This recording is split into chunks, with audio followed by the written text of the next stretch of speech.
comes my helper. Look at this bad boy. Right here. There you go. Oh, nice. Right over the curb.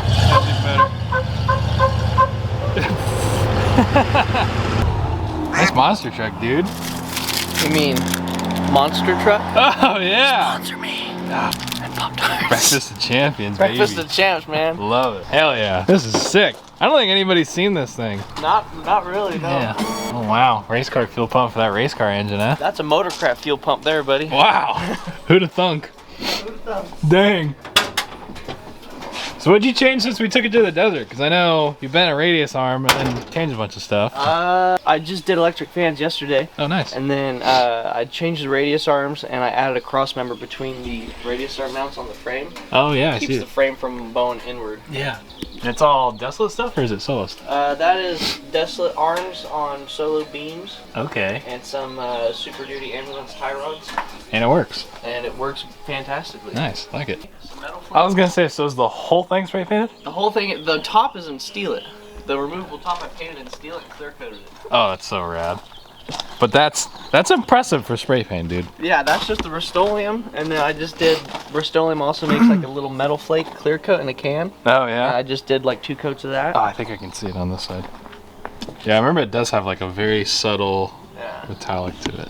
Well, we're gonna put a badass motor in this truck, so we might as well start with one and experiment on. So we're gonna use this turd.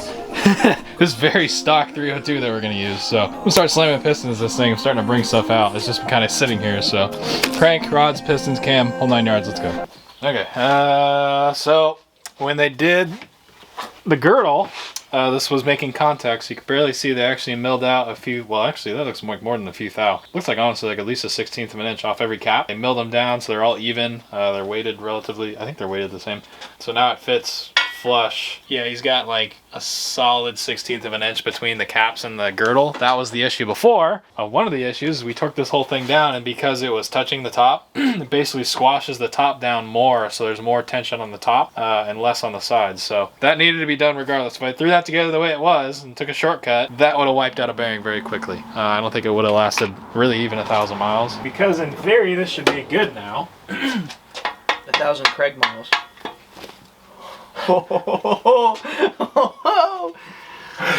Glad you showed up today. Hey. Oh my God. That was ridiculous. Take it back to the machine shop. I just shit a brick, dude. Oh my God. Don't do that. Okay, let me just grab the whole thing.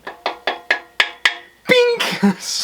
I hated every bit of that. Man, we're gonna pour in those comments of how I don't know what I'm doing.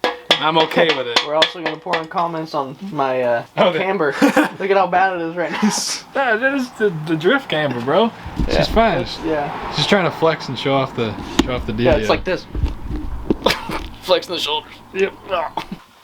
I shaved my nose this morning. Hopefully not. You shaved your nose. My nose hairs. He shaved his nose. I shaved my nose hairs thinking that they were tickling my nose and it didn't do anything. It's okay, I shaved. Damn it! I just blew my nose with the freaking rag I was cleaning the motor with. I just probably got freaking metal shavings on my nose. It's okay. I shaved the tops of my feet because my hair is so thick on top of my feet. It hurts when I wear my boots at work for long periods of time. So I gotta shave the tops of my feet. What's today? Tuesday. Shaving my balls and my feet. Let's go. Set our big old shaft in there. Nah.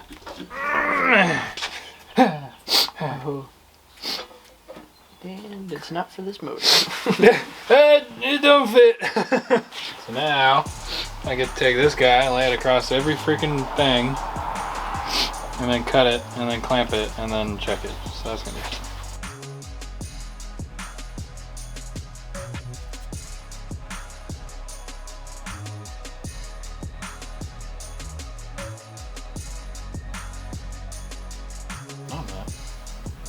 Upside down? Oh, I am backwards. I was like, I'm so confused. I was like super concerned there for a second. I was like, wait a minute. Wait a minute. I swear I just did this. Luckily I have a photographic memory.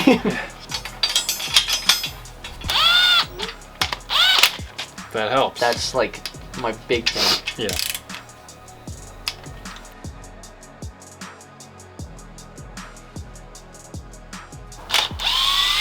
Look at you go. Wow, one didn't get stuck. That's a shocker. Alright guys, so I got everything all checked out. I wanted to show you guys this. So right now, you you can see they're all kind of smashed evenly. Now I wanted to check all of these. No reason to just check one, might as well do them all.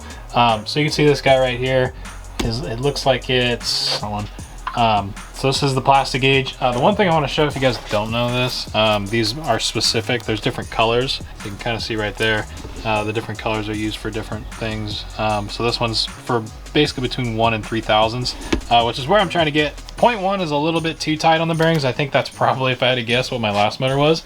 And that's probably why I wiped out a bearing, or at least I think so. I don't know, we'll get to that later. But anyways, I'm shooting for around 2 to 3 thousandths on this. When I check my gauge right here, so you can see on this side, one side's millimeters and one side's inches. And when I take my inch feeler gauge, zoom in on this a little bit. So if I take this guy right here, so you have 1/1000th of an inch on the left, 0.15, 2 thousandths, and 3 thousandths. So we're trying to be somewhere on these two. Is relatively where I want to be. So if I line this guy up, this one's probably a little closer to 3 thousandths. So this one might be a little closer to 3 thousandths, but for the most part, we'll say it's like 0.28, 0.27, somewhere in there. You can see it's pretty close to both of them. But if I go to like this one in here, it's probably gonna be really hard to show on camera. This one's like right on the money at like 2 thousandths. I already checked it, so I know. This one right here. This one's probably like 18, 19. Yeah, probably about 19 thou. So almost 2 thousandths. And this guy over here, that one's like 2,000 on the dot. That's right there. We're looking right about 2 thousandths, which is good. So these are the most accurate thing in the world. But they do get you very, very close. Sorry, that was kind of hard to film. The depth perception was a little weird, but relatively all these are around 2 thousandths, which is what I want. So I don't really want to be much more than 15 10,000ths of an inch. I want to be within, you know, the 2 3 thousandths range. If it's 15 10,000ths, then it's closer than I want. So the fact that we're around 2 to 3 thousandths of an inch is exactly where I want to be. So realistically, I don't want to go much more than 15 10,000ths. You can see right there. So 2 to 3, that's fine. It's about where I want to be. So it's looking good. All right, so here's what I came up with. So basically everything, we have a 0.28 on the front, number 1 bearing, 2 thousandths, 2 thousandths, 25 10 thousandths, 21 10 thousandths. So these are all rough measurements because it's obviously the plastic gauge. Crankshaft end place 5 thousandths again, that's perfect, that's what we want. So these are all relatively where I want to be, so I'm pretty happy with that. As long as it's not less than 2 thousandths, I'm happy.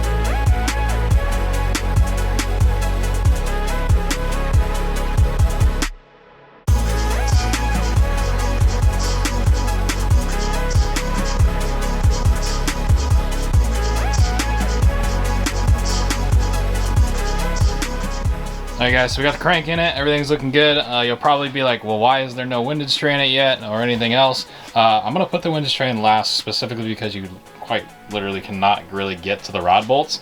So I'm going to put all the pistons and rods in it, torque them all down, and then I'll pull this bolt out. This one's the only one that doesn't have a sealer on it.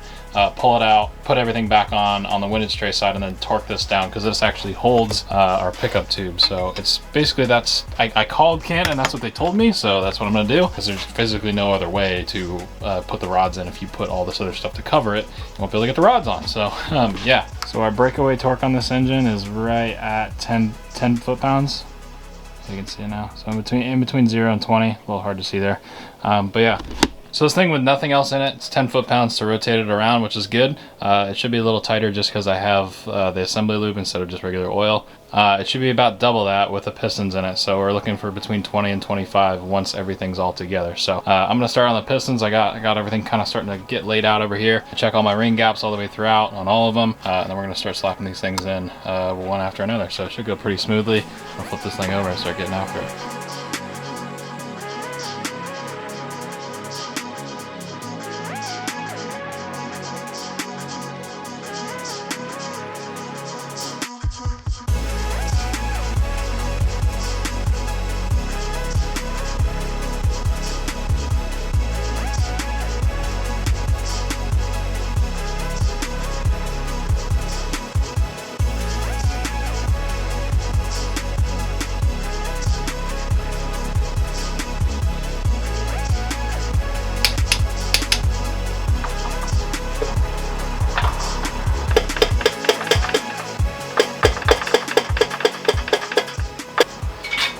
So what we're doing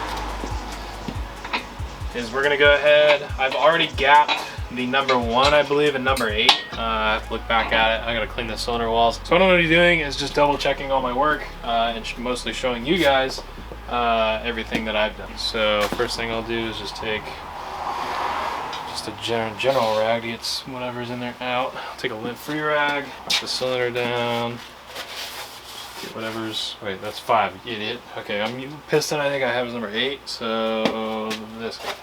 I'm not 100% sure if the machine shop did the cam bearings, re-hot tanked it. I would imagine so, but I really honestly don't think so. One thing I gotta do is be very cautious and clean about literally everything in this thing. I can see a tiny bit of flash rusting, so I'm gonna try to get as much of that out, but I can do that later. So, this is the top ring. I decided to do everything, I believe I went with 22. The top ring I think is what it was. Yeah, so top ring's 20 thousandths and the second ring is 22 thousandths. So that's the set that I did. You can copy it, you can use it. That's just my preference. The one thing that I've noticed, if you get too loose, you can burn oil. If you go too tight, you can break ringlets on these. So this is a little bit tighter than normal. I think you want to be between 18 and 20. I went on the 20 to 22 route. I mean, there's a billion ways you can do this. It really depends on what you're doing with the engine. I've talked to a bunch of people. I've done my research. This is what I think I should run, is a 20 thou on the top ring and a 22 thou on the bottom. It's a little more opened up on purpose. So because I'm going to be driving this thing hard, I'm going to be putting a lot of heat in this motor. And if I ever decide to spray it, it's not gapped for that. But let's just say it was. I know for a fact it can take one hit of nitrous and then we can pull it all off. But that's besides the point. I probably never spray this thing with nitrous. So realistically, we're going for a high octane, high RPM NA engine is what we're looking at. So I opened it up 2 thousandths than normal. So we're sitting at 20 and 22. So that's what I'm going to do. Oh, I've already gapped all my rings. Damn, I didn't think I did that. So what I normally do is take the head of the piston and push it in. It's been like a month since I've done all this, so I'm trying to like recall what I've done. But usually I push it about 1 inch into the cylinder with the head of the piston, so I know it's flat. But I'll take my 20 thou, I believe is what this one is. 20 thousandths right here, and that guy fits perfectly. Awesome. So yeah, I've already done all this. I just want to make sure. My memory, because I painted my Fox body, I did a bunch of stuff to my Galaxy. Done a lot of different projects in between this motor. So yeah, it's kind of gone back and forth. But nevertheless, all my rings are gapped. We're looking pretty good. So I should be able to start stabbing pistons in this thing.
Alright guys, we got all our pistons in. They're all looking like they're where they're supposed to be and doing piston stuff. And the good thing is right at our breakaway. So previously, it actually was 10 without the pistons in it. So it's like just shy of 10 foot-pounds without the crank, or without the pistons. And with the pistons, we're looking at right at between 20 and 25. And you guys can't really see that, but between 20 and 25 is our breakaway with the full short block rotating assembly. You can see they're all doing what they're supposed to.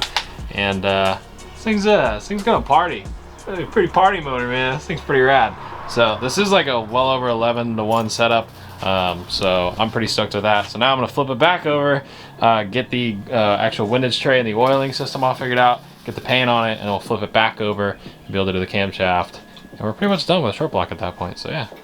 Alright guys, that's where I'm going to cut you off right there. So we got pretty far actually in terms of getting the short block together, but it was just so much in-depth detail. I wanted to take it on and do a second video. But there was so much going on in terms of getting the actual windage tray and the oil pump and the oiling system and the rest of the short block together. I wanted to do another video on that on its own. So in avoidance of making this video 35 minutes long, I'm going to spare you guys the video link, and we'll cut it up into a section video so I can do a little bit more detail in that one. But it's going together well. We're actually going to tear into this one today. I'm going to need some valve train parts out of it to go on the new head. So we're actually hopefully going to diagnose actually what the hell happened with this thing, figure out what went wrong. So hope you guys are super excited. I'm excited to bring the truck back.